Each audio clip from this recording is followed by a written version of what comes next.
Hey guys, this is Isaac, and how about some more Ratchet and Clank future crack in time practice speedrun commentary? So we begin with a battle so we can reach planet Lumos, and this is actually a dreadfully boring battle. I have no comment to make besides that this little flipping strategy is the best way to take him out. And obviously, preferably, missiles hit, not like they missed there, but I'd already taken down his health bar, so not a big concern. And taking out ships is generally down to killing them with your missiles because your little guns are incredibly weak. But you can also kind of trust the missiles to heat seek in a case like that and just go ahead and turn your back on them. I think that's about it. It doesn't really get any harder. In this particular run, I end up behind him for a brief period of time, which is suboptimal because behind him, your shots hit the various debris which he's firing out the back. Or I guess they're all she's, right? Well, your shots will hit the items coming out the back of the ship and will be stopped. So you want to stay beside it at all times, and I actually did not do a great job this particular battle, but I understand the tactic, so I can certainly manipulate it better. And I mean, all things considered, I did just fine. It wasn't a huge concern. Kill one more guy, and then, yeah, here's where I end up behind him. And as you can see, not many of my shots are taking down much health, so I quickly roll out of the way. There we go. And there's a win. One for the good guys. Now we get to land on the even more boring planet Lumos, which is like a glitch, and then another glitch, and then you leave the planet, pretty much. There is a zonie involved. I do get a zonie, so there is some upside to this planet, but pretty much this is one of the places that I expect this run to gain the most time over previous runs, because as far as I know, I was the person to discover this glitch. I have seen a couple of crack in time runs done by some of the glitchers on YouTube, and this glitch pretty handily trumps anything else that I've seen in these caves. So obviously it's an out-of-bounds glitch. It requires some very precise motions, so just follow along with the video if you're trying to do it.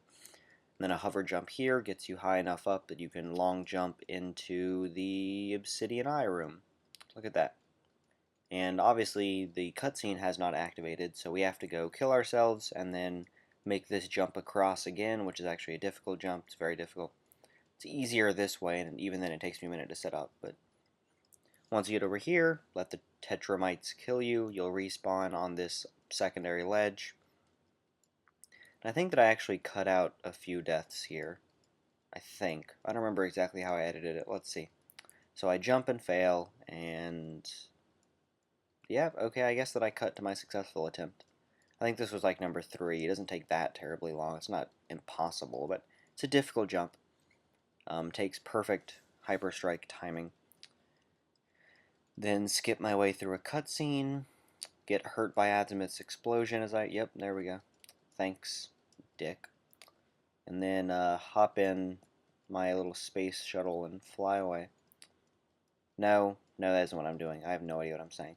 I have to go get the Omni Soaker. That's what I should have said. And to get the Omni Soaker, since the little door to exit this area never opened, you have to do the exact same out of bounds glitch. Except once you get to the top, you have to go a different route, which gets you on top of the caves, which lets you glide down to where you get the Omni Soaker. So as you can see, some of these rocks are visible and solid, and you can just move between them. I'm doing a hover jump right now. The camera just doesn't like it. And then a perfect double jump will get you on top of this thing. Jump sideways, glide over to the, what's it called? Some sort of cave. I forget what name they gave it. And once you're over here, you have a very long period of time during which a speech is being given by the Volard. He's thanking you for doing something, and then you come over here, and I speed up the video because it's very boring. And eventually, you are given the Omni Soaker. Now, since this run is going to be segmented, if I wanted to, I could just reload the world at this point and be back by my ship. But actually, since there is a zonie in this little tunnel, it's faster to go through the tunnel because you get the zonie very quickly. So it's pretty easy to jump past these plants, still have water to fill this thing up, jump up. And here's actually a nice little tactic. I mean, it's pretty obvious, but picking up the nectar while moving so that you actually have to like turn your camera and stuff like that. Not tremendously difficult, but it is pretty easy to slip off if you make a small mistake. And here the Tetramites open this door for me, and I terribly fail at getting a Zoni 3 times. 1, 2, there we go. Look, I'm picking up a Zoni. How impressive am I? I think I have like, I don't know, 14 now. Oh, jeez, that was really close just for a random guess. Maybe I do know this game, actually. So then, go along here. Obviously, I have to open up a few more of these, but the meat of the cave is through. I can just sit here spamming goo. Those little tetramite nests are pretty interesting, because there's a solid spot on top of them you can stand pretty easily. So I like hovering on them, then standing on top of them, and then seeing where you can jump from there. In the previous room, you can get on top of it, and then jump from there to ACiT's little walkway overhead, and you can get up on the thing that he runs across, which you're not supposed to be able to do. When I come through here, I see the little gate thing is actually up, which is bizarre, because usually it's down by the time I get there. I don't know why, but for some reason the game usually corrects itself. But I just go ahead and make the jump on my first try like a boss anyway. Leave location while flying over the ship, rather than having to run back, which does some bizarre graphical things here, but all the mechanics work, and you end up leaving the planet. And now I've unlocked some sort of special gun, which I never equip because space battles are stupid. And then I believe I have to go get a Zoni now. I think it's the Omni Soaker Zoni. Yeah, actually I get 2 Zoni, I believe. I know that I get at least this one. And this Zoni is probably my least favorite Moon Zoni, and the one that I'm most likely to cut if I find a faster Zoni elsewhere. From when I land on the planet to when I pick up the Zoni, I can do it in a little bit less than a minute. I mean, I think this particular attempt is probably like a minute or a minute 5 or something, because this isn't a flawless attempt. But I can do it in a little bit less than a minute. And in a segmented run, I won't settle for less than flawless, obviously. So, if somewhere in the game there's a Zoni that I missed, and you think it can be gotten in less than about 55, 57 seconds, then please point it out to me, because I would like to switch this one with that one. And this actually takes a little bit longer, even than that, because you have to go out of your way to land on the planet and things like that. And it's all a very long process. Yeah, like that was a mistake that can be cut out, obviously. Here, I did not mean to miss the first platform. I meant to spray the first platform and then long jump over to these little earthy platforms. Although the largest time savings on this planet comes from this little jump, which is a pretty obvious one, and then you just use the little bounce to get over here, snag a Zoni eventually, and then as soon as I leave the cutscene, I jump. Yep, there we go. And the next planet that you're going to see, the next planetoid, is one of the ones that doesn't suck. I don't know how to describe it. It's one of the ones that doesn't have lava or ice or some other element around the ground that makes only certain paths standable. This is one of the ones you can go anywhere you want, and conversely, to get the Zoni, you just kind of chase it for like 20 seconds and then it's yours. So these Zoni are all very nice, and I think that I do get every one. I see no reason that I shouldn't, and they're just really incredibly fast Zoni. This is exactly how I wish all of the Zoni went. Because if you can already see there, well, nope, there we go. There's my Zoni. Didn't take any time at all. Then I just have to drive back to my ship, and I can go to the Agorian Battleplex for some battles. These battles are one of the main reasons that I bought the Sonic Eruptor, because the Sonic Eruptor is pretty good in the arena. My bomb glove thingy, the Constructo bomb, is still pretty good, but between the two of them and the Groovatron glove, I am managed to handle the arena. I'd like to purchase another weapon here, but the Groovatron glove is just too OP against bosses to not buy it, and once you buy it, there really isn't enough money in the route for anything else. So sadly, I have to use just the bomb and the Sonic Eruptor to handle the arena. I mean, it's totally possible, don't get me wrong, but difficult, a little bit trying as far as time goes. So I speed up here, talk to this loser, I forget exactly what he says. I haven't listened to any of these cutscenes more than, I don't even think I listened the first time. But I don't know, I probably did. I have followed the story, it's just that it gets kind of convoluted. Haven't been to a vendor in a while, jeez. There's my Groovatron glove, skip that little thing. Then I went ahead and looked through the prices, since this was just the practice run, just to see how much everything costs. Because as I've said in a previous video, this was my first run after deleting the Tools of Destruction data off my file. So I'm just checking to see what prices look like without that data giving you the discount.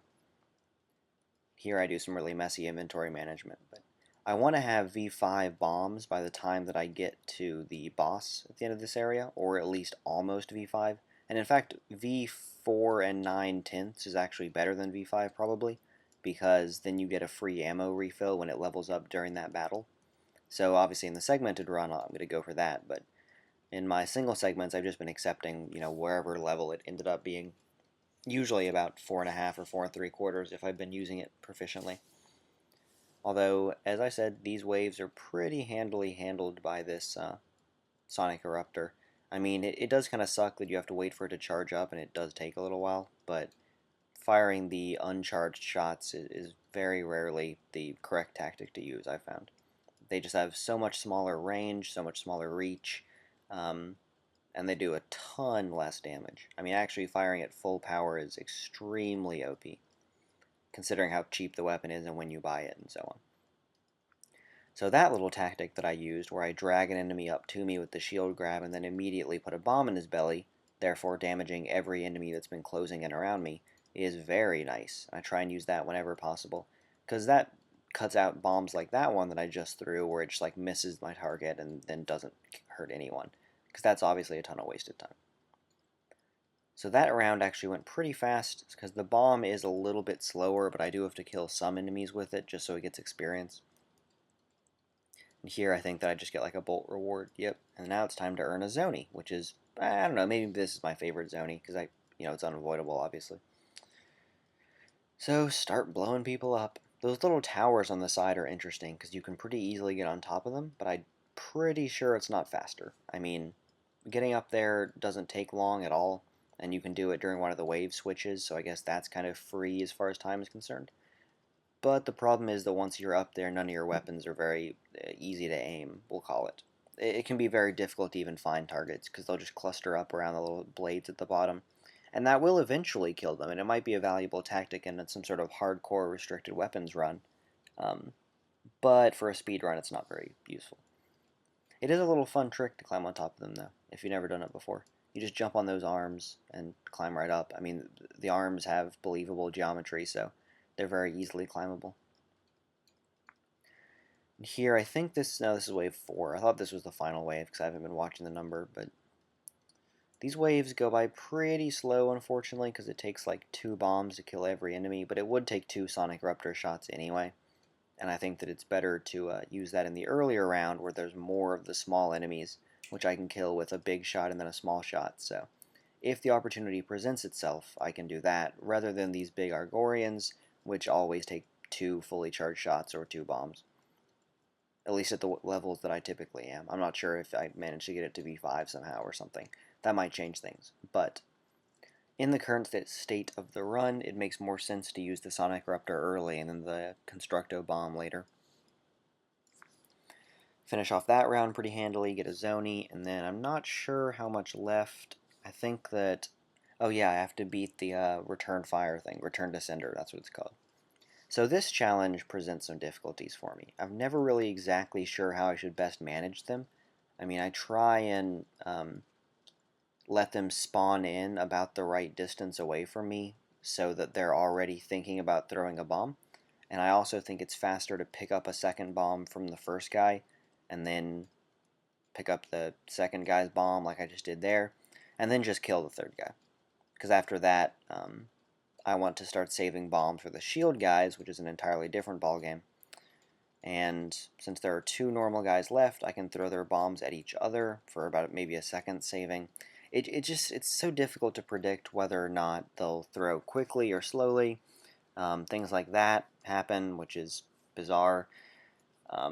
Then there's always the chance that you'll miss the bomb, and then there's always figuring out if it's faster to wait until they throw 2. And then like here, I'm having some difficulty pulling his shield off because the R2 trigger commands are not flawless, of course.